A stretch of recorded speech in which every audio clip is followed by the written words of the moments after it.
Hi guys, welcome to How to Solve YouTube channel. In today's video, I'm going to show you how you can fix Twitter sensitive content settings not working. Before getting into this video, must subscribe to our YouTube channel and click on the bell icon. First, you need to go into the Twitter. Once you go into the Twitter, then you need to click on your profile picture in the left top corner. Then you need to click on settings and privacy. And in settings and privacy, you need to click on privacy and safety.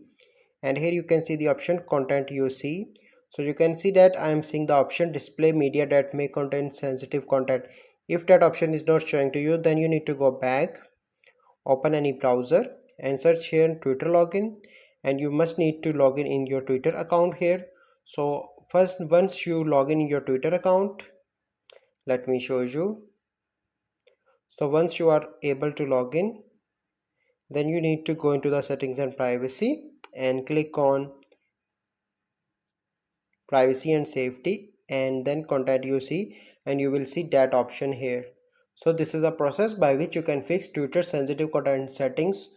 I hope you find this video helpful. If you find this video helpful, must like this video, subscribe to our YouTube channel for future videos. We'll see you in the next video.